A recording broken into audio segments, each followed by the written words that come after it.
tem uma palavra de Deus ao teu coração aqui esta noite. Você pode esquecer do meu nome, você pode esquecer deste culto, você pode esquecer esse dia, mas você nunca mais vai esquecer esta palavra. Eu vou repetir, você nunca mais vai esquecer desta palavra. Essa palavra vai mudar a sua vida. Não, essa palavra vai mudar esta cidade. Sua vida nunca mais será a mesma a partir desta noite. Pode ter convicção plena daquilo que eu estou falando para você. Deus nos trouxe aqui com um propósito. Eu tenho certeza que tudo aquilo que Ele preparou para esta noite, Ele vai fazer para louvor e glória do seu nome. Amém. Aleluia. Veja o que diz o texto. Isaías capítulo 7, versículo 14. Eis que uma virgem conceberá, dará à luz a um filho, e porás o seu nome de Emanuel. Agora Lucas, capítulo de número 2, versículo de número 10 e versículo de número 11. Lucas, capítulo 2, versículo de número 10, versículo de número 11. Vocês acharam? Amém. E o anjo lhe disse: não temais, eis que vos trago novas de grande alegria, que será para todo o povo, pois na cidade de Davi vos nasceu o Salvador, Cristo o Senhor. Aleluia. Você crê que esta palavra do Senhor? Aleluia. Vai ser glorificando o nome do Senhor. Glória a Deus. Meus irmãos, tudo aquilo que nós sonhamos e desejamos com relação à presença de Deus, todo esse anseio, todo esse desejo que nós temos, eu acredito que vocês também tenham aqui, essa busca constante que a igreja clama e anseia por um grande avivamento. O avivamento não é nada mais, nada menos do que a presença de Deus manifesta no meio do povo. E tudo isso que nós sonhamos como igreja, tudo isso que eu creio que ainda há crentes que amam e anseiam pela presença de Deus, a nação de Israel tinha todos os dias no meio deles, todos os dias. Desde quando a nação de Israel foi formada como povo, conforme a promessa que Deus havia feito a Abraão, lá em Gênesis, no capítulo de número 12, Deus disse para Abraão: Abraão, sai da tua terra, da tua parentela e vai para a terra que eu te mostrarei. Nessa terra eu vou te abençoar, vou engrandecer o teu nome, tu serás uma bênção, vou abençoar aqueles que hão de te abençoar, e se porventura alguém desejar te amaldiçoar, por mim será amaldiçoado. Mas em ti, Abraão, serão benditas todas as famílias da terra. Quando Deus faz essa promessa a Abraão tinha 75 anos de idade, Sara, sua esposa, tinha 65 anos, já estavam avançados em idade, não havia possibilidade nenhuma dele ser pai. Mas mesmo assim Deus falou que ele seria pai de uma grande multidão. E a Bíblia diz que Sara riu, não acreditou, porque ela, além de ser avançada em idade, ela já era estéril.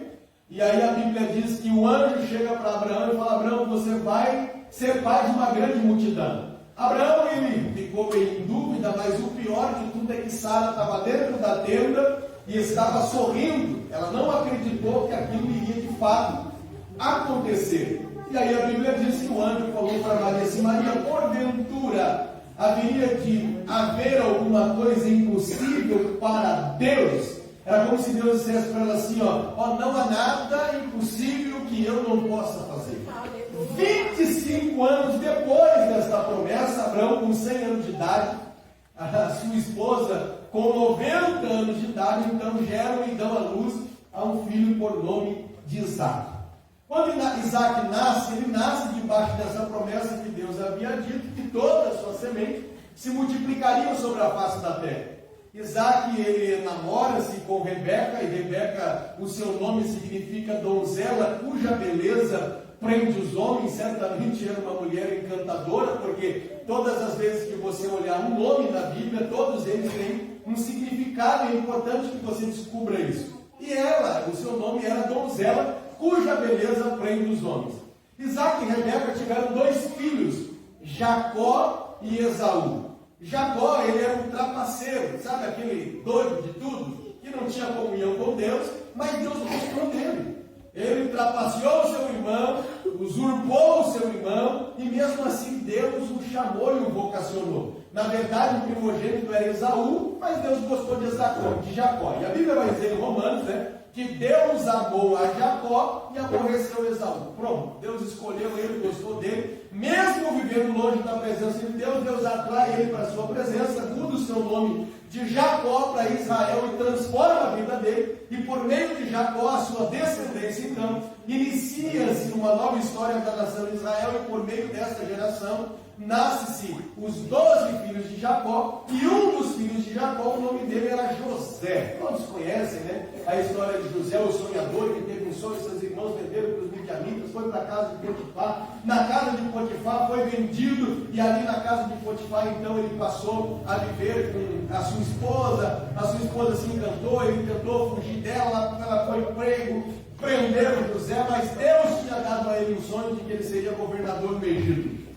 Deus cumpre a promessa, José se torna o governador do Egito, a sua família e os seus descendentes estão perecendo na terra de Judá. A Bíblia diz então que Jacó envia os seus filhos para lá, para poder trazer alimento, porque havia fome na terra. Quando chega lá, descobre que era José, e aí a Bíblia diz que Jacó, resumindo a história, vai para o Egito com seus 70 descendentes. Deus havia dito que a semente de Abraão se multiplicaria sobre a face da terra. No Egito, debaixo de maldição, vivendo de escravos, a Bíblia diz que os egípcios começaram a ver Israel crescendo, a semente de Abraão se multiplicando, e a semente de Abraão cresceu de uma forma tão grande que Faraó ficou assustado. Mas depois morre Faraó, levanta-se outro Faraó que o José não conhecia, e esse começa a perseguir o povo hebreu, e ele levanta um decreto dizendo: olha, toda criança que nascer com sexo masculino deve ser morto, deve ser executado e morto. E nesse período nasce o menino por nome de Moisés. Moisés nasce no Egito, fica por 40 anos, aprende toda a ciência egípcia. Quando ele está no Egito, a Bíblia diz, irmãos, que um dia ele vê um hebreu brigando com um egípcio. Ele olha os dois brigando, como ele tinha o sangue hebreu nas suas veias, ele se levanta contra o egípcio, mata o egípcio, enterra na areia, e achava que o seu pecado jamais seria descoberto. A Bíblia diz que, passado alguns dias, ele encontra 2 hebreus brigando, e ele vai repreender os hebreus e dizer: como vocês, sendo irmãos hebreus, estão brigando, estão discutindo um com o outro, vocês não podem brigar, vocês são irmãos. Aí a Bíblia diz que um deles fala para Moisés: Moisés, você quer ser juiz entre nós, sendo que ontem você matou um egípcio e enterrou na areia? Você quer ser juiz entre nós? Moisés compreendeu que o seu pecado havia sido descoberto, porque não há nada oculto que não há de ser revelado. Revela o pecado de Moisés. Moisés foge para o deserto. No deserto, Moisés fica por 40 anos. Lá, ele encontrou a sua esposa, a filha de Jetro, namorou com ela, casou-se com ela e passa a pastorear as ovelhas do seu sogro. Moisés está em cima de um monte, quando completado 80 anos de idade. A Bíblia diz que uma sarça começa a pegar fogo, e no meio da sarça ele ouve uma voz dizendo: Moisés, tira a sandália do seu pé, porque o lugar que você está é santo. E eu vi e ouvi o clamor do meu povo que está no Egito, e levantei você para libertar o meu povo.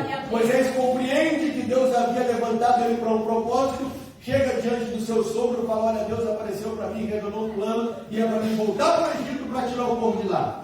Jetro acreditou no chamado de Moisés, abençoou Moisés. Moisés sai com a sua esposa, chega no Egito, todos sabem, lá Deus enviou as 10 pragas contra os egípcios, matou os últimos primogênitos dos egípcios na última praga e libertou o povo de Israel.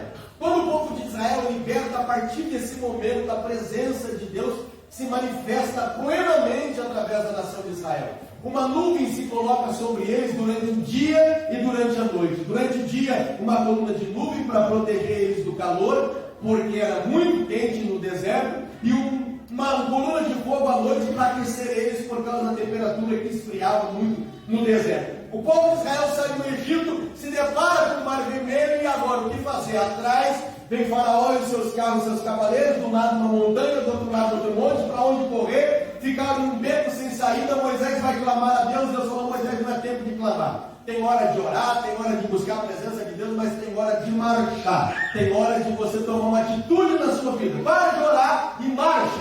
Toque nas águas que eu vou abrir o mar. Moisés toca nas águas, os mares se abrem, Israel passa seco do outro lado, Miriam pega um tamborim e o povo começa a glorificar ao Senhor e dizer: só o Senhor é Deus, só o Senhor é Deus. As águas se fecham, os egípcios morrem e Israel passa a conviver uma vida na presença de Deus. O extraordinário é que eles estão no deserto, atravessando o deserto, mas Deus, com a sua presença, estava com eles de dia e de noite. E um crente no deserto, debaixo da presença de Deus, não falta pão, não falta água, não falta as vestes, e em todo o tempo a provisão de Deus está sobre eles. 40 anos no deserto, não tinha água, Deus fazia a água sair da rocha. Não tinha pão, Deus mandava maná do céu. O povo estava cansado de pão, quero carne. Deus enviava um vento, e esse vento soprava as cordonias, ia para lá, o povo comia carne, pão e bebia água e dava glória a Deus. As crianças iam crescendo, as suas vestes crescendo junto. O povo viveu no deserto uma vida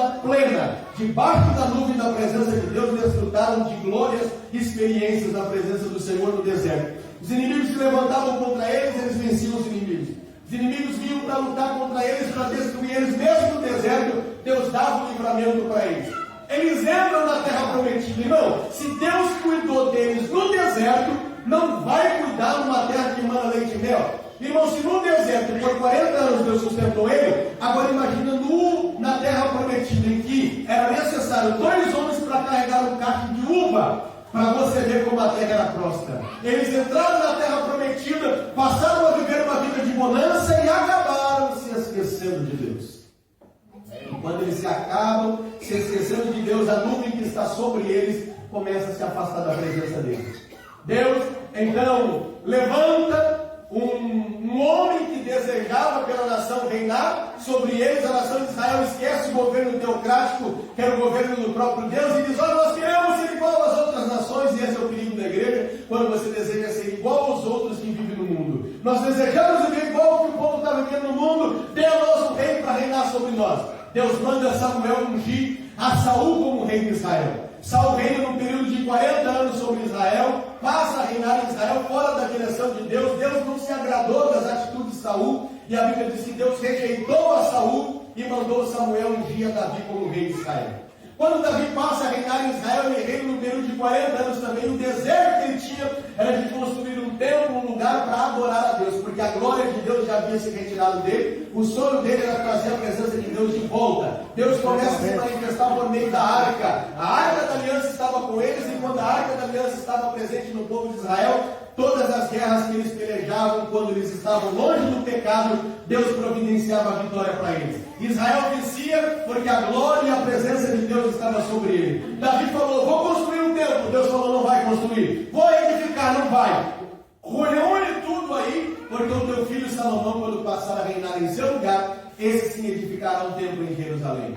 Passa o reinado de Salomão, de Davi, de 10 e 40 anos, vem o reinado de Salomão. Salomão passa a reinar em Israel, e Deus cumpre a promessa que Deus havia feito a o seu pai, dizendo que ele edificaria um templo em Jerusalém. Constrói um templo em Jerusalém, e a Bíblia diz em 2 Crônicas 5,14 que ao edificar o templo, trouxeram a arca da aliança para dentro do templo. Os profetas, os sacerdotes se levantaram para ministrar a palavra de Deus, e ao abrir a boca, a Bíblia diz que a glória do Senhor encheu o templo. A presença de Deus se manifestou de uma forma tão gloriosa na presença do povo, que o povo não conseguiu permanecer de pé por causa da glória do Senhor que havia enchido o templo. A presença de Deus estava de novo no meio do povo de Israel. Mas Salomão, por causa do poder, e o poder corrompe o homem, o poder tira o homem da direção de Deus. Salomão, ele acaba-se de se tornar o maior rei da época, o rei mais poderoso, mais rico, e para se tornar mais poderoso e mais rico, ele começa a fazer aliança com outros reis, ao qual Deus havia dito que não era para fazer aliança. Faz aliança com outros reis, e a Bíblia diz que ele casa-se com 1000 mulheres, 700 mulheres e 300 concubinas. Claro que Salomão não teve relacionamento com todas elas. Só teve uma mulher que Salomão amou e se apaixonou por ela, que está no livro de Cantares de Salomão, que era a Sulamita. As demais, ele teve relacionamento com ela, ela, que era relacionamento político. Os reis davam suas filhas para ele, e então ele tomava para si para fazer aliança com os reis. Com essas alianças, os deuses estranhos começaram a vir para dentro do templo e para dentro da nação de Israel. A Bíblia diz que Deus levanta o profeta Ezequiel e Deus faz uma pergunta para ele: Ezequiel, pode a minha glória permanecer no meio do povo, o povo trazendo o pecado para dentro do templo? Aí Ezequiel falou: Senhor, tu o sabes, o Senhor sabe se a tua glória pode permanecer entre nós. A Bíblia diz, irmãos, que dentro do templo, os anciões, que eram os homens mais velhos, que são os homens do cabelo branco dentro da igreja, que eram para fazer com que a presença de Deus permanecesse dentro do templo, sabe o que eles fizeram? Eles edificaram um lugar secreto dentro do templo e começaram a pintar, Ezequiel capítulo 8, pintar imagens de animais quadrúpedes, imagens, e começaram a se prostrar e adorar a Deus dentro do templo, a se prostituir dentro do templo. Deus chama Ezequiel, pega ele pelo cabelo, leva para dentro do templo, ele olha os homens, as mulheres não podiam entrar dentro do templo, os homens dentro do templo haviam se corrompido, criaram uma imagem dentro do templo chamada a imagem dos ciúmes, e esse desejo que eles tinham era de provocar os ciúmes em Deus. Então edificaram uma imagem dentro do templo e começaram a adorar a imagem e dizer: essa é a imagem ao qual nós adoramos, para provocar os ciúmes em Deus. As mulheres que não podiam entrar dentro do templo, fora do templo, criaram uma imagem por nome de Tamuz, que era o Deus da fertilidade. Elas acreditavam que adorando esse Deus haveria gestação nelas e elas gerariam um filho. Prostituíram, adoraram a outros deuses, e aquilo que era feito em secreto, eles começaram a fazer publicamente. Foram para a Praça das Águas, todo o povo, homem, mulher, ancião, começaram a adorar o Deus Sol, e dizendo: Deus Sol é o nosso Deus. E a Bíblia diz então que a glória do Senhor começa a se retirar do templo. A glória de Deus, ela não sai de uma hora para outra dentro da igreja, ela sai por etapas. É quando o povo se corrompe, vive uma vida na prática do pecado, a glória de Deus começa a se retirar. E o primeiro lugar que a glória de Deus sai é do Santo do Santo, o lugar onde somente o sacerdote pode entrar, somente o sacerdote poderia permanecer. A Bíblia diz que a glória do Senhor sai por 4 etapas. Primeiro, sai diante do Santo, vai para a nave da igreja para procurar um homem para que ela pudesse repousar e permanecer sobre eles. Não encontrou na igreja, foi para a porta da igreja para ver se encontrava algum porteiro, não encontrou. A Bíblia diz que Deus manda uma carruagem de fogo, a carruagem de fogo vem do céu, a glória repousa sobre ela e sai do templo. Quando a glória de Deus sai do templo, a Bíblia diz em Ezequiel, capítulo de número 37, que o povo estava como um vale de osso seco. Deus pega Ezequiel pelo cabelo, leva ele para um vale de osso seco, e Ezequiel 37:11 diz: esta é a nação de Israel, ou seja, esse é o meu povo que está morto espiritualmente, não tem carne, não tem pele, não tem nervos, só está no osso seco. Por quê? Porque sem a presença de Deus não tem vida, sem a presença de Deus os homens estão mortos em seus delitos e pecados. A glória de Deus sai. Quando a glória de Deus sai, a Bíblia diz que o profeta vem e repreende Salomão e diz: Salomão, você não era para ter feito aliança com os deuses. A nação de Israel será dividida em 2 nações, em 2 reinos, e Israel se divide em 2 reinos a partir dos filhos de Salomão, Roboão e Jeroboão. O reino norte ficou as 10 tribos de Israel, o reino sul as 2 tribos de Judá. No reino norte teve 19 reis, todos os reis pecaram, transgrediram contra as leis do Senhor, fizeram o que era mal aos olhos do Senhor. A Síria vem e leva o povo de Israel, o reino norte, cativo para a Babilônia, para a Síria. No reino sul houve 20 reis, dentre esses reis 12 reis maus, 8 reis bons. Dentre esses reis bons havia o rei Acaz, que foi o texto que nós lemos em Isaías capítulo 7. Quando o rei Acaz está reinando no reino sul, o reino norte fez aliança com a Síria para pelejar contra o reino sul. Quando eles fizeram aliança, eles estavam sozinhos no reino sul. O rei Acaz ficou com medo, ele ficou assustado, ele falou: vamos perder a guerra, vamos perder a batalha, nós vamos morrer. Deus levanta o profeta Isaías e fala para ele: Isaías, você não precisa temer esses 2 sissões de fogo que vêm do norte contra você, porque eis que eu vou dar um sinal, e esse sinal será de um grande livramento. Eis que uma virgem conceberá e dará à luz a um filho, e porás o seu nome de Emanuel, que no hebraico quer dizer Deus conosco, ou seja, Deus dentro do barro. Deus fala para Ezequiel: vai nascer um, e quando ele nascer, vai trazer um grande livramento para a nação. Esta profecia, há uma grande controvérsia nela, porque ela era tanto para os dias do rei Acás, como também para os dias do nascimento de Jesus. Ela se cumpre nos dias do rei Acás. Se você ler Isaías capítulo 8, versículo de número 8, a Bíblia vai dizer que nasce um menino, e por nome desse menino, que era Emanuel, há um grande livramento do reino sul contra o reino norte. Eles vencem a guerra, eles vencem a batalha. Só que essa promessa também era para os dias do nascimento de Jesus. Isaías diz: eis que uma virgem ela conceberá e dará à luz a um filho, e porás o seu nome de Emanuel. Era uma promessa daquele que viria para nos salvar, aquele que viria para nos reconciliar com Deus,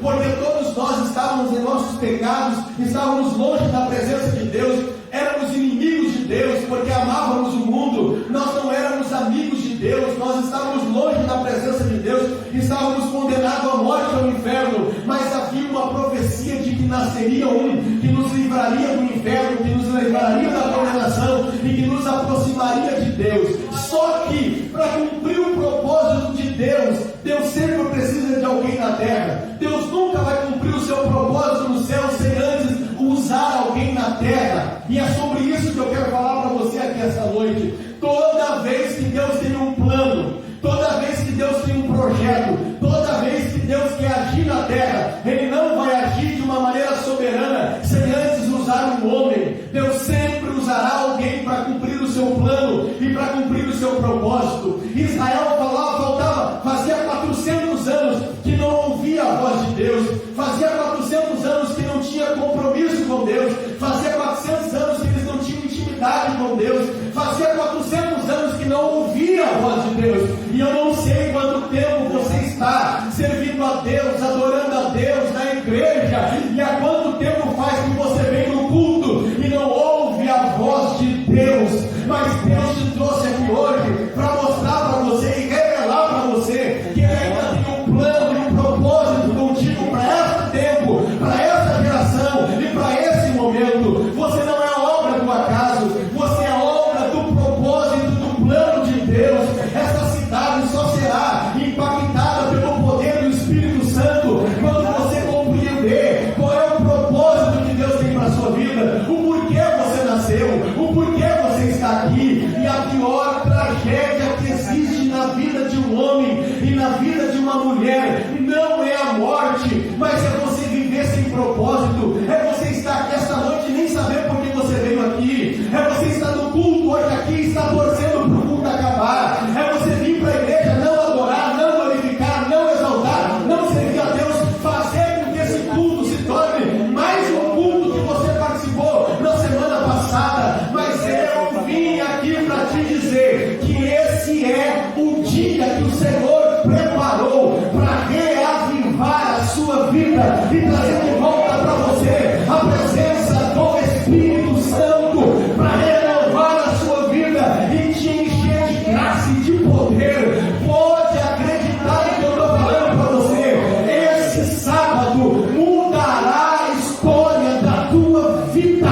Você que não falava mais em língua estranha vai voltar a falar. Você que não era batizado no Espírito Santo vai ser batizado no Espírito Santo. Por que, pastor, você tem tanta convicção? Porque eu creio naquilo que eu prego e vivo aquilo que eu prego. Deus me trouxe aqui de Apucarana não para passear. Poderia ter ficado na igreja junto com o culto de infantil que nós temos lá, mas eu vim aqui para te dizer que esta noite Deus vai reavivar o propósito que Ele tem na tua vida. E pode ter certeza que eu não sou aquele pregador que fica agitando você para fazer a glória. Não. O poder da palavra vai mudar a história da tua vida aqui nesta noite. Deus precisa de alguém. Em todo tempo Deus precisa de alguém. E Deus conta com você para esse tempo, para essa geração. Pastor, eu estou cansado da igreja. O que você não gosta da igreja? Não, pastor, eu não gosto da igreja de departamento infantil. Então foi para isso que Deus levantou você para mudar. Minhas filhas não são bem atendidas na igreja. Então Deus levantou você para cuidar dos filhos dos outros também. Pastor, eu não gosto muito do grupo de jovens. Vem devagar, Deus está te levantando nessa noite para você fazer com que esses jovens sejam animados e cheios do Espírito Santo. Eu não gosto do ciclo de oração. Deus te trouxe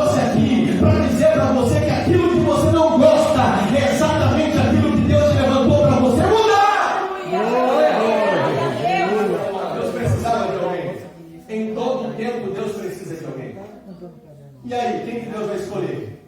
Alguém segundo o seu coração. Deus olha para a geração de Maria e dá uma olhada para a terra e fala assim: tá difícil achar alguém a quem eu possa usar. Está difícil achar alguém para que eu possa levantar. Eu preciso usar alguém para que meu filho nasça. Onde eu vou encontrar alguém? Sabe onde Deus vai? Deus vai em um monte, em uma montanha.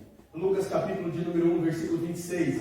A Bíblia diz que Maria, ela morava em cima de um monte, em cima de uma montanha, na Galileia, em Nazaré. Era um lugar desprezado e rejeitado por todos, era em cima de um monte, em cima de uma montanha chamada Esdrelon. Era um lugar em que ninguém queria morar em Nazaré, ninguém. Aí Deus chama o anjo Gabriel e fala: Gabriel, tem um propósito com você aqui, Gabriel. Você que é o mensageiro, eu preciso que você leve uma mensagem para alguém que eu me agradei na terra. Maria, ela era conhecida por Deus na terra, e ela também era conhecida por Deus no céu. Tem muita gente que é conhecida na terra, estão nos outdoors da vida, nos banners da vida, nos Facebook da vida, no YouTube da vida, mas na verdade eles são conhecidos na terra e não são conhecidos no céu. Eu quero ver se Deus encontra aqui nessa noite um crente que é conhecido na terra e não é conhecido no céu. Há uma reunião no céu, e a reunião acontece com o Deus soberano chamando Gabriel e dizendo: eu encontrei alguém na terra, eu encontrei alguém que eu conheço lá na terra. Ela tem um bom testemunho entre os homens e ela tem um bom testemunho diante de mim. Aleluia. Olha para mim aqui esta noite. Talvez você tenha um bom testemunho entre os homens dessa cidade. Eu quero saber se o seu coração realmente é voltado para Deus como você diz que é. Eu quero saber se realmente você vive uma vida de intimidade como você diz que vive. Eu quero saber se Deus realmente que conhece os teus olhos, sabe por onde você tem andado, sabe por que você tem falado, sabe o que você tem dito, sabe aonde você tem pisado, sabe com quem você tem digitado, sabe com quem você tem conversado, sabe por onde você tem caminhado. Deus, você não engana. Você pode enganar teu pastor, você pode enganar dirigente de oração, você pode enganar o dirigente dos jovens, mas a Deus você não engana. E Deus te encontrou aqui esta noite.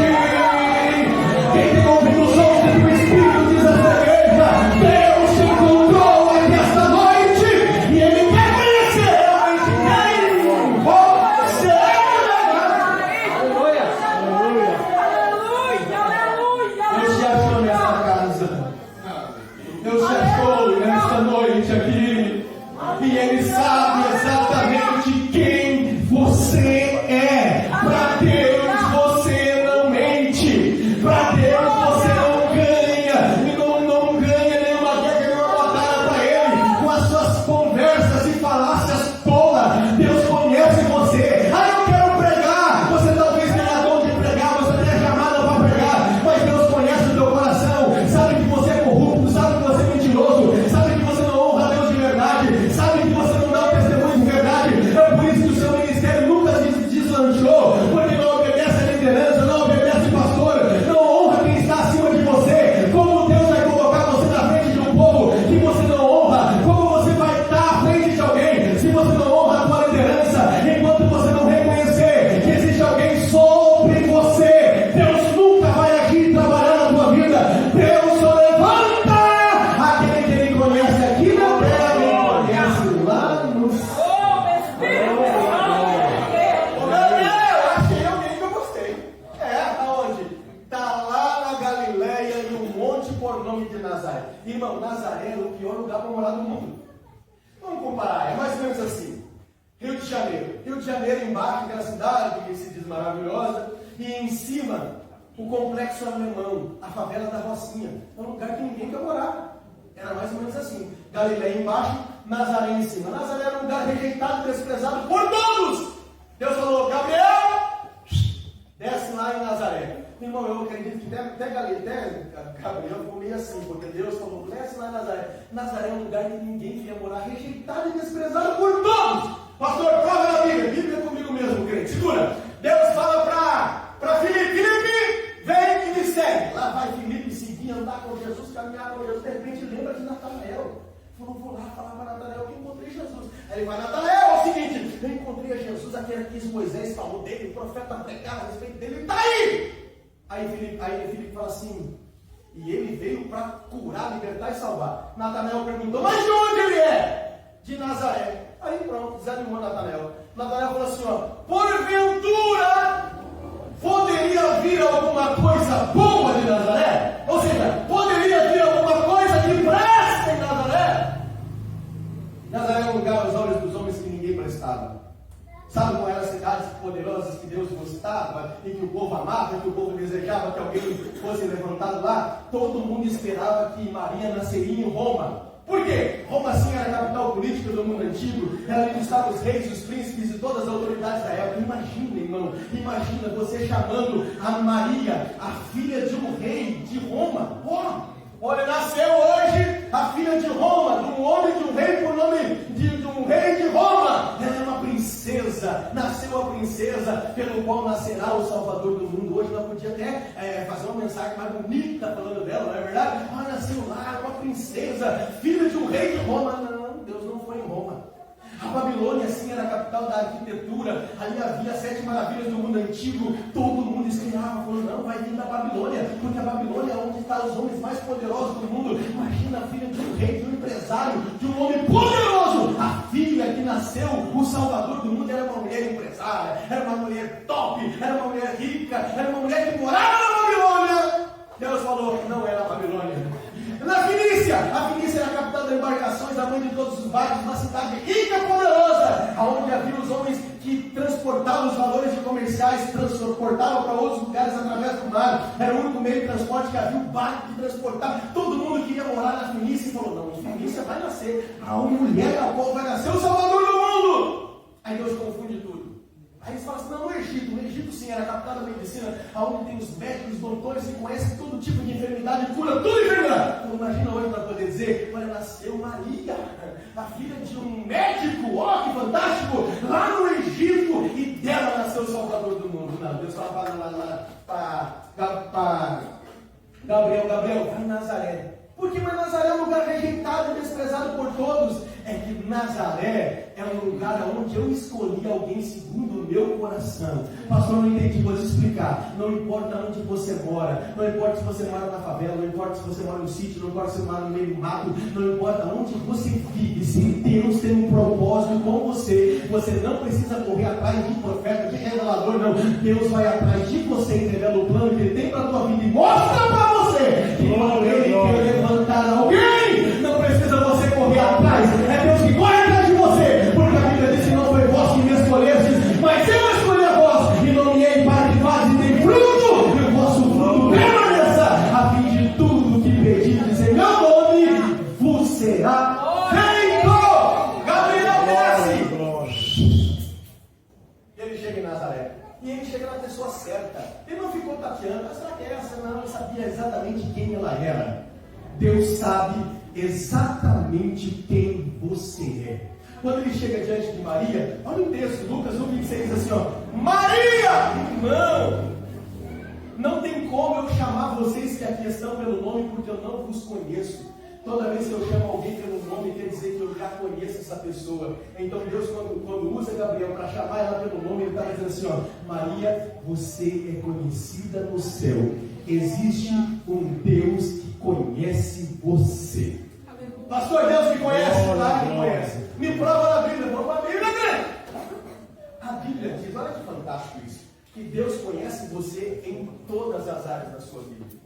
Jeremias capítulo 1, versículo 5, a Bíblia diz assim, ó, grave isso, antes de você ter sido formado no ventre da sua mãe, eu já te conhecia, te santifiquei e te dei as nações por herança e por profeta. Antes de você nascer, Deus já conhecia você e já sabia exatamente quem você seria. Deus, Ele conhece você antes de você ter nascido. E antes de você ter nascido, Deus já tinha escolhido o teu nome. Agora você errou, pastor, não. Isaías 45, a Bíblia diz que antes, 175 anos antes de Ciro nascer, Deus falou, vai nascer um homem, o nome dele será Ciro, e ele será o libertador de Israel. Ou seja, Deus conhece você pelo nome. Êxodo capítulo 33,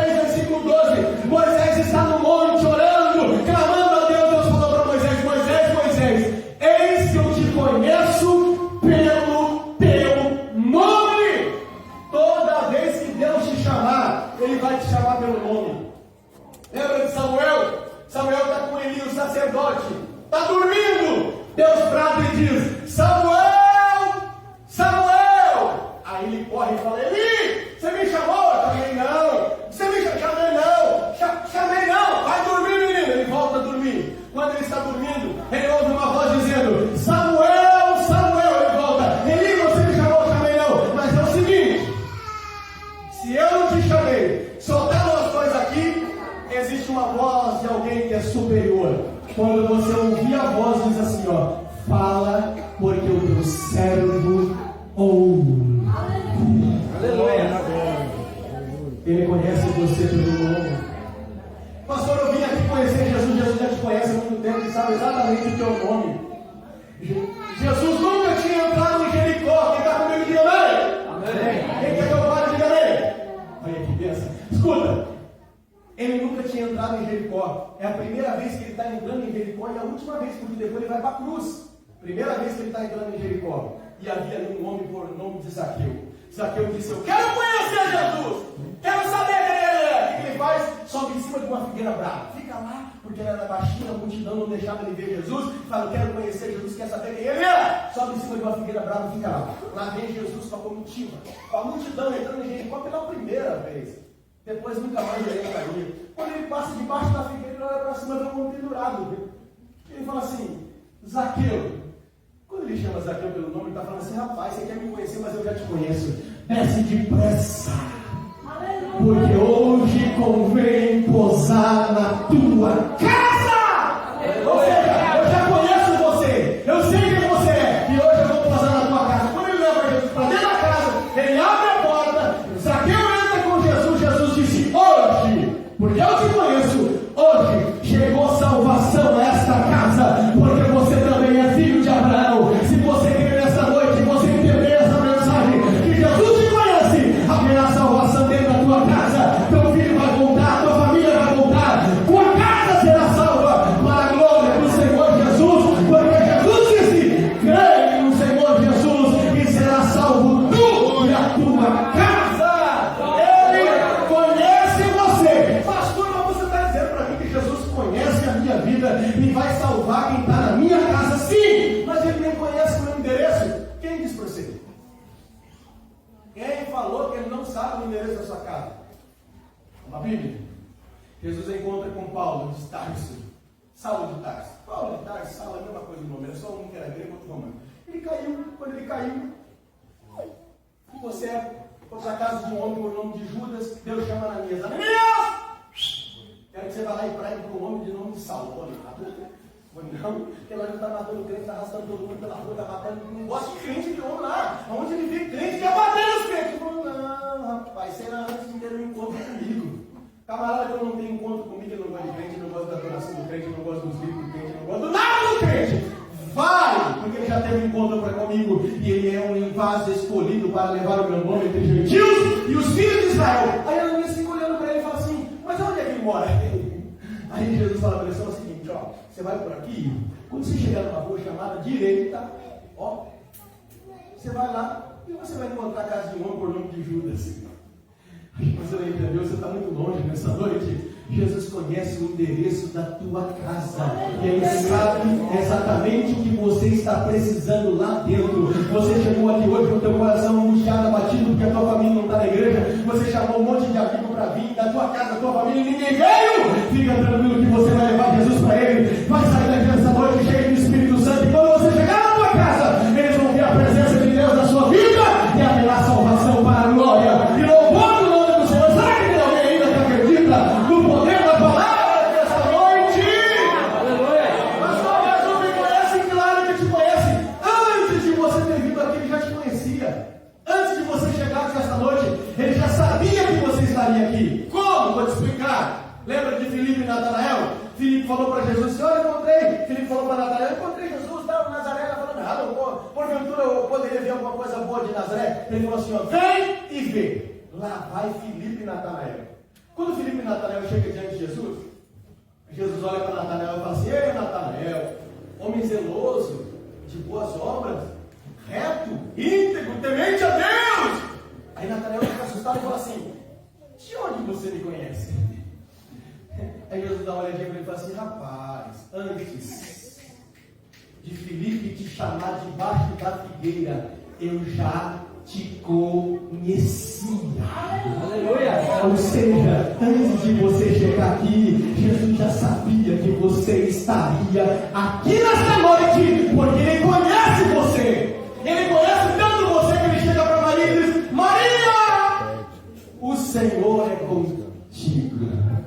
Bendita és tu entre as mulheres. Sabe o que ele estava dizendo para ela assim? Maria, existe mulher em Roma, existe mulher no Egito, existe mulher na Babilônia, existe mulher na Fenícia, mas a escolhida é você. Não entendi, pastor, eu vou te explicar. Existe muita gente nesse Brasil todo, existe muitas pessoas no Paraná todo, existe muita gente nesse norte, sei lá qual que é a região aqui, mas em Fênix, Deus escolheu você. É verdade, pastor? Claro que é. Senão você não estaria aqui. Você está aqui porque Deus te chamou para um propósito e Ele conhece você e você é conhecido dele. Então o escolhido é você. O escolhido é você. O vocacionado é você.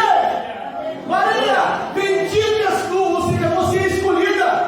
Tem um monte de mulher a qual poderia nascer no Salvador, mas a escolhida é você. Como que essa pessoa do lado aí acorda ela diga assim: ó, a escolhida é você. Deus te escolheu para uma grande obra. Ele conhece você. E aí diz assim, ó: Maria, o Senhor é contigo. Pastor, me prova na Bíblia que o Senhor é comigo. Vamos lá. Isaías, capítulo 41, versículo de número 10, a Bíblia diz assim, ó: não temas, porque eu sou contigo. Não te assombres, porque eu sou o teu Deus. Eu te ajudo e te sustento com a destra da minha justiça. Por isso você não precisa temer, porque Deus está contigo. Pastor, é verdade que Ele está comigo? Claro que está. Para que Ele está comigo primeiro?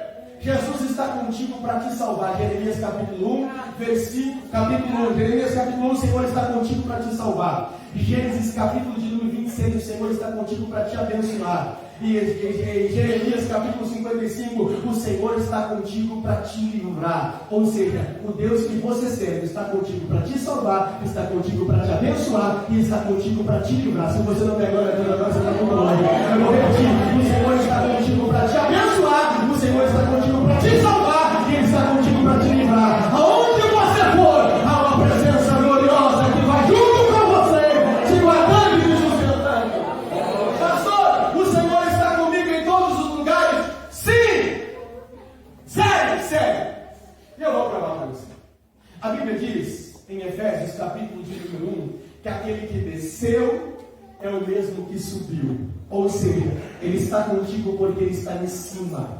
Jesus disse assim, ó: onde estiver 2 ou 3 reunidos em meu nome, eu estarei no meio deles. Ou seja, Ele está contigo porque Ele está em cima e Ele está no meio. Jesus falou para Pedro: Pedro, tu és pedra, e sobre esta pedra edificarei a minha igreja, alicerce, e as portas do inferno não prevalecerão contra ela. O Senhor está contigo porque Ele está em cima, porque Ele está no meio e porque Ele está embaixo.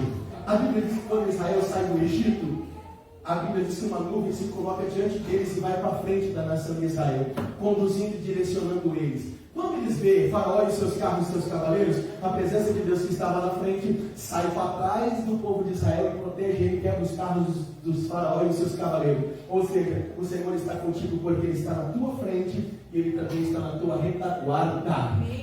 A Bíblia diz que quando o povo vai passar pelo mar vermelho, uma nuvem vem sobre eles e levanta uma parede do lado esquerdo e também do lado direito, mostrando para mim e para você que o Senhor está contigo na tua esquerda e Ele está contigo também na tua direita. Jó disse assim: antes eu só ouvia de falar, ou seja, um Deus de longe, Ele está contigo mesmo longe de você, Ele está junto com você. Mas Ele diz assim, ó: agora os meus olhos te veem. Ou seja, tem um Deus que cuida de você de longe, mas tem um Deus que cuida de você de perto também. Romanos capítulo de número 10, versículo de número 9, a Bíblia diz que a palavra de Deus está junto de ti, no teu coração e na sua boca. Ou seja, Deus está presente na sua vida. Salmo de número 46, a Bíblia diz que há um rio cujas correntes alegram a cidade de Deus e no meio dela. Ou seja, Deus está no meio da igreja. Não entendi nada, pastor. Pode explicar tudo. O Senhor está em cima para reinar, no meio para governar, embaixo para sustentar, na tua frente para te guiar, atrás para te proteger, à tua direita, à tua esquerda para te guardar, longe para te observar, perto para te ver, e no meio dessa igreja, crente, para te sacudir de poder nessa noite e te encher do Espírito Santo. Pastor, você falou que Ele está comigo, na minha boca, no meu coração, e é verdade, Ele está junto de ti, para ser sentido no seu coração, para ser glorificado, e na sua boca para ser adorado. Será que tem algum adorador aqui nessa noite que possa adorar a Deus em espírito e em verdade? Ele está contigo. Eu já estou ouvindo um barulho de glória a Deus, e de não estranha que esta noite o povo já começou a descer pela palavra de Deus. Aleluia. Ele está contigo. Maria, o Senhor é contigo. Bendita és tu entre as mulheres. Aí o Senhor vai revelar o propósito que Ele tinha para ela. Porque todos aqueles que vivem uma vida na presença de Deus, Deus revela quais são os seus propósitos. Deus fala para Maria: Maria, eu vou revelar o que eu tenho com você. Maria, eis que tu conceberás e dará luz a um filho, e porás o nome dele de Jesus. E olha qual é o propósito que Deus tinha para ela: ele será grande, ele reinará no trono de Davi, na casa de Jacó, e o seu reino não terá fim. Pastor, não entendi, vou te explicar. O propósito que Deus tem na sua vida é grande. O propósito que Deus tem na sua vida é grande. Ele reinará no trono de Davi, na casa de Jacó. Ou seja, o que Deus tem para fazer na sua vida é algo que vai respingar na sua geração. Aqueles que veem Deus cumprindo o propósito na sua vida, através de você, serão abençoados para a glória de Deus. E aí ele diz o seguinte: o teu propósito tem começo, tem meio, mas não tem fim. O que Deus começou na tua vida é uma boa obra, e Ele não terá fim. É por isso que o diabo tenta te destruir, é por isso que o diabo quer acabar com você, é por isso que o diabo tenta te matar, porque o plano que Deus tem na tua vida tem começo, tem meio, mas não tem fim. Você morrerá, mas a sua geração será impactada pelo poder de Deus que Ele tem para revelar para você aqui esta noite. Você precisa entender que você nasceu para deixar um legado na vida de uma geração. Você não entender isso, a tua vida não tem sentido. Você nasceu para um propósito. Você nasceu para gerar uma geração de crentes avivados. Irmão, eu acredito que a minha geração será uma geração avivada e cheia do Espírito Santo de Deus. Eu vou repetir: eu acredito que a minha geração será uma geração avivada e cheia do Espírito Santo. Por quê? Porque eu acredito no poder da palavra. Maria, você vai conceber, você vai gerar. Ela falou assim: como será isso? Igual você aqui esta noite. Como vai acontecer isso? Eu estou 20 anos na igreja, estou 30, 40, 50. Nada aconteceu na minha vida. Como vai acontecer? Não sou filho de pastor, não sou neto de pastor, não sou primo de pastor. Como vai acontecer? Maria estava igual você. Como vai acontecer, pastor? Como? Explica. Aí o anjo ele vai explicar. Como eu vou explicar para você? O anjo diz assim: Maria, quer explicação? Como vai acontecer? Vou te explicar. Maria, descerá sobre ti o Espírito Santo. Aleluia, Jesus. Só a pastora está cheia de Deus para receber. Ele diz assim: ó, eis que tu conceberá e dará luz a um filho, e porás o nome de Jesus, será grande, e reinará no trono de Davi, na casa de Jacó, seu reino não terá fim. Como descerá sobre ti o Espírito Santo? E a sua sombra te cobrirá. Ou seja, Deus estava falando para Maria: Maria, o único segredo do que você precisa para influenciar uma geração e o seu nome ser falado no ano de 2022 ainda, é você ser uma mulher cheia do Espírito Santo de Deus. Aleluia! Sabe o que você precisa? É se esconder do teu quarto de oração. É voltar para as madrugadas de comunhão com Deus e dizer: Senhor, me encha do teu Espírito Santo. Quando você clamar para Jesus te encher do Espírito Santo, você será uma voz profética para esta geração. Você não precisa queimar etapa. O que você precisa é ser cheio do Espírito Santo. E o que nós estamos caminhando não é para uma geração cheia do Espírito, mas é para uma geração vazia da presença do Espírito Santo. Em 10 minutos eu encerro. E eu preciso dizer para você uma coisa. A promessa do Espírito Santo é uma promessa para a igreja atual. É para a igreja dos crentes pentecostais, assembleanos do fogo, do poder de Deus. Você não pode deixar esta chama se apagar. Não tem como nós influenciarmos uma geração se nós não tivermos a presença do Espírito Santo na nossa vida. Nós podemos ter templos bonitos, cadeiras almofadadas, som maravilhoso, podemos ter tudo na igreja, mas se não tiver a presença do Espírito, nós não teremos nada. A promessa do Espírito Santo é uma promessa para a igreja, e quem prometeu foi Deus. Em Joel capítulo 2, versículo de número 28 e 29, Deus disse: e há de ser que nos últimos dias derramarei do meu Espírito sobre toda a carne. Os vossos filhos, as vossas filhas profetizarão, os vossos velhos terão sonhos, e sobre os servos e as servas derramarei do meu Espírito naqueles dias, diz o Senhor. Só que dá para pegar uma hora. Primeiro, a promessa de Deus é uma promessa segura. Por que é segura? Porque não foi o pastor Arthur que prometeu, não foi o seu pastor que prometeu, não foi nenhum dos obreiros aqui quem prometeu. Quem prometeu foi Deus. Deus disse: vou derramar do meu Espírito. Aleluia! Segundo, é uma promessa segura. Segundo, é uma promessa universal. Derramarei do meu Espírito sobre os servos e as servas, sobre os velhos, sobre as crianças, sobre os jovens, sobre toda a igreja, sobre todos eu derramarei do meu Espírito. E por último, é uma promessa abundante. Ele disse: derramarei do meu Espírito sobre toda a carne. Não é conta-gota, é uma forma abundante. Pastor, faz muito tempo que eu não falei língua estranha, não importa. Pastor, faz muito tempo que eu não sinto a presença de Deus, não importa. Pastor, faz muito tempo que eu não falo em outras línguas no culto, não importa. Pastor, faz muito tempo que eu não sou cheio da presença de Deus, não importa. Você não era cheio, você não falava em línguas, você não estava renovado, mas Deus te trouxe aqui hoje para te renovar. Aleluia! Quem que toca esse mistério aqui? Aleluia, Jesus. Me ajuda aqui. Escuta o que eu vou dizer para você.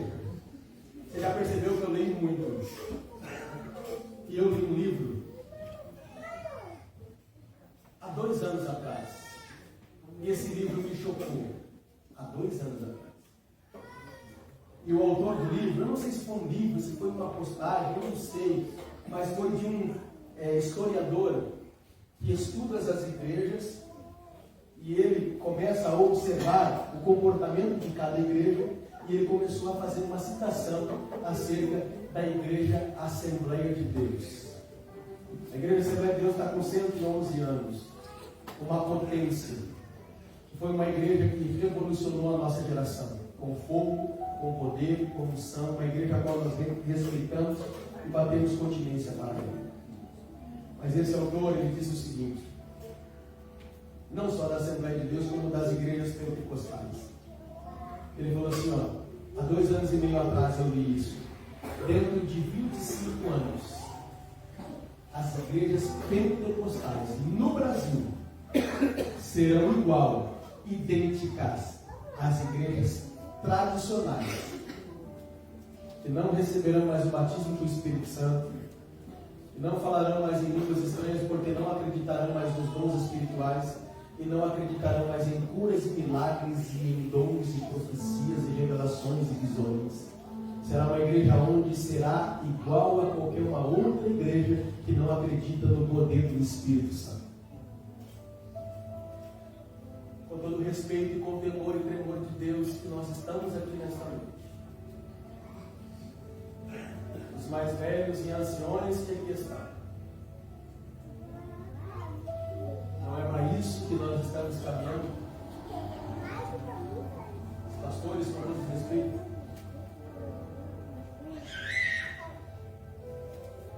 Qual foi o último dia que você viu um crente sendo batizado com o Espírito Santo? Em um culto de oração e ensino.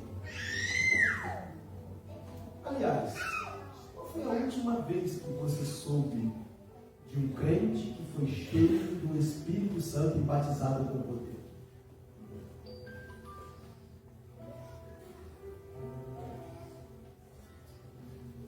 Os mais velhos que aqui estão, eu gosto de ouvi-los e por isso eu posso falar. Eu ouvi algum deles dizendo para mim alguns dias atrás que quando eles pisavam o pé no portão da igreja, eles já sentiam a presença de Deus. As lágrimas caíam nos seus olhos. Eles invadiam a igreja debaixo de poder.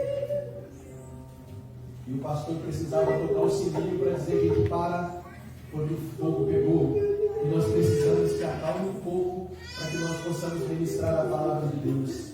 E não tinha um culto, segundo eles, em que a mensagem era terminada, porque a glória de Deus invadia o templo. Aleluia.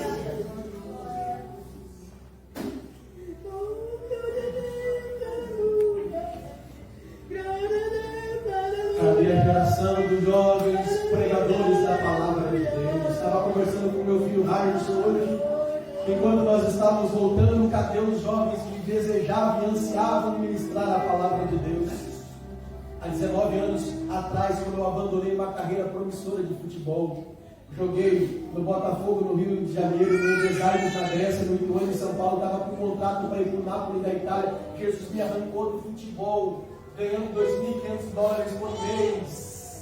Na época, em 2001 para 2002, me tirou de lá para pregar o Evangelho. Eu estava ainda lembrando disso hoje, conversando com o Harrison enquanto nós estávamos vindo, que quando havia uma manhã missionária, contava-se testemunho de mães grávidas que iam para o culto e falavam: Senhor, eu não tenho uma oferta para entregar diante do altar, mas eu entrego meu filho para ti, ó Deus.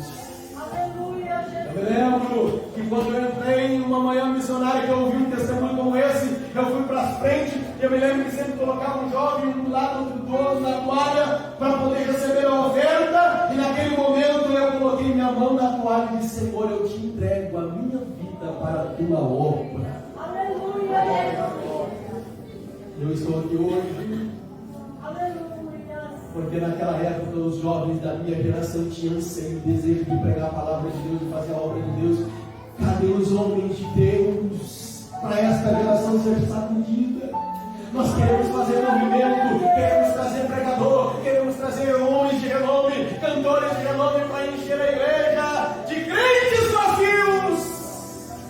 Deus poderoso. Aleluia. E nós nos alegramos, nos emocionamos como uma festa e saímos para fora alegre. Mas na segunda-feira aquele fogo já foi embora.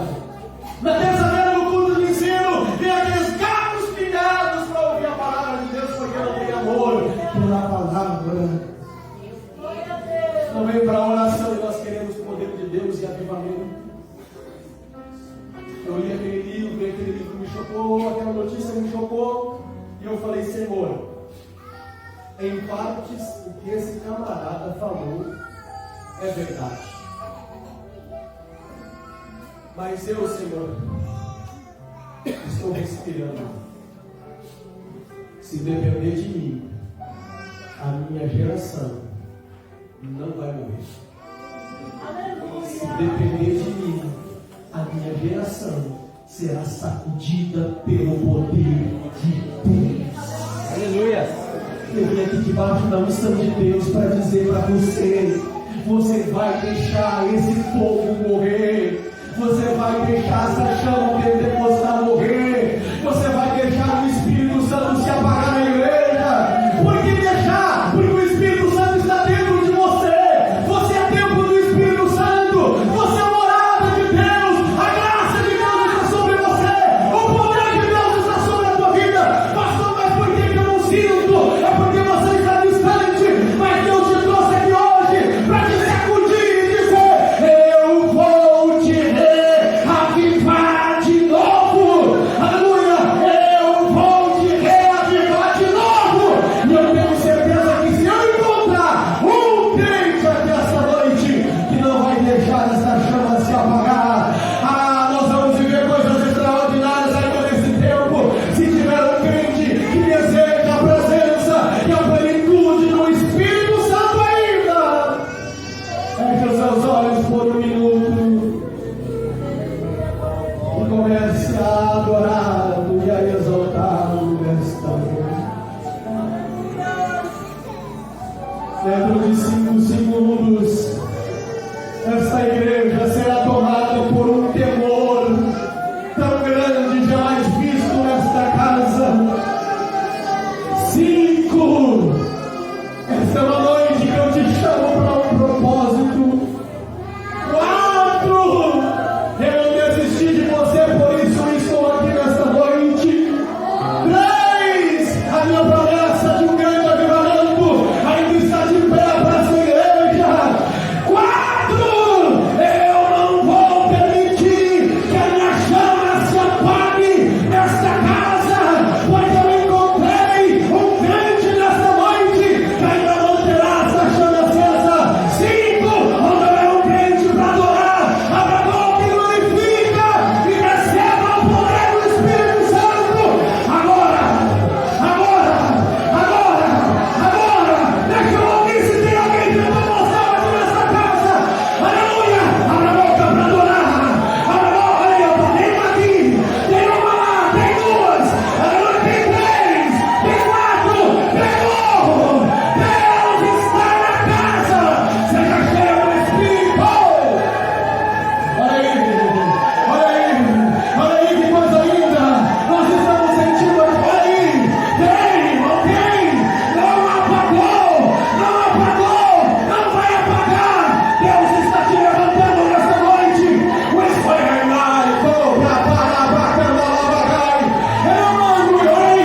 não tem quem segura uma igreja cheia do Espírito Santo.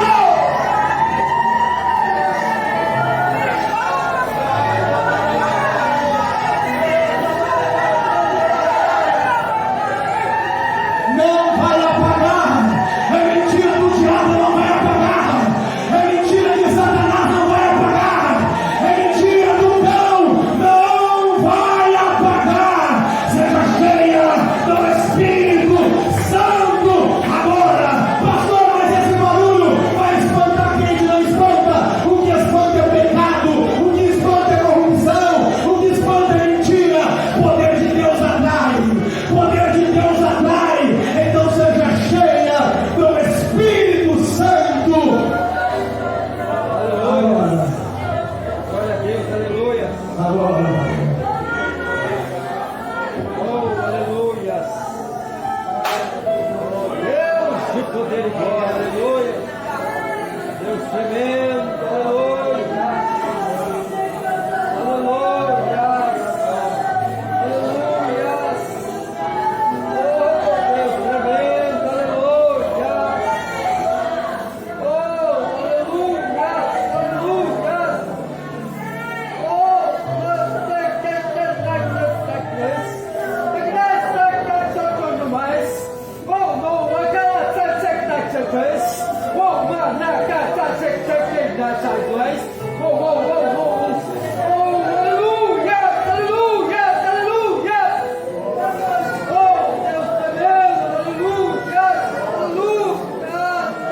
Pega na mão de alguém que está buscando aí.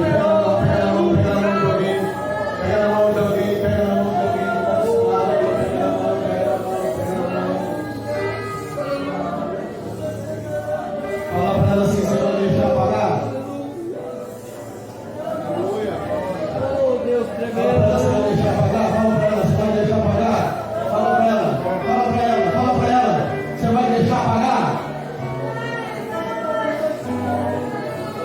Você não vai deixar apagar, me dá um sinal agora. Oh, aleluia! Deus de poder e glória, aleluia! Deus tremendo, aleluia!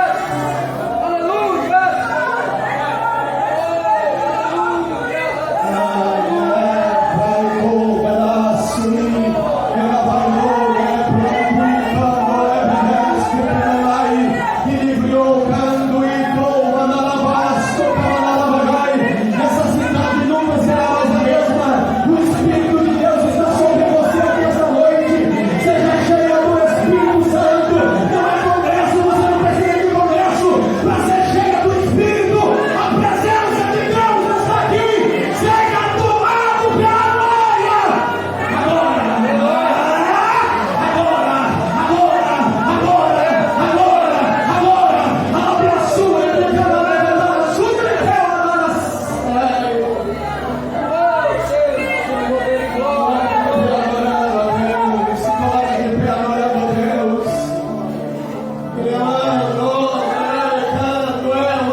Mas se o Espírito Santo falou com você, e você é essa pessoa que não deseja que essa chama se apague, corre aqui na frente agora em nome de Jesus. Corre, para não perder tempo que eu já passei do meu horário. Corre. Aleluia! Estou te esperando. Vem adorando. Glória a Deus, aleluia! Vem adorando. Vem mais para frente, pode vir. Teu coração está queimando aí no banco, é porque Deus está te chamando. Aleluia. Para uma grande obra aqui esta noite. Este é o teu dia. Esta é a tua noite. Corre, sai desse lugar e venha. Esta é a noite que Deus preparou para sacudir a tua vida espiritual. Vem, porque Deus está te vocacionando e te chamando para um tempo novo de avivamento. Aleluia! Pastor, eu quero deixar essa chama apagar. Corre, você que não é batizado no Espírito Santo, vem aqui, eu quero orar por você agora. Pastor, eu sou batizado, mas há muito tempo não vai em língua estranha. Corra, esta é a tua noite. Você vai sair daqui cheio da plenitude do Espírito Santo de Deus. Vem, porque Deus está te chamando. Deus está te vocacionando. O Espírito Santo de Deus está gritando na sua alma. Aleluia. Esta é a sua noite. Glória a Deus, aleluia! Aquela jovem lá nem louvar o Senhor, nem louvar a Deus, você vai me ajudar que você está cheio. Essa casa vai ser tomada por uma glória tão grande.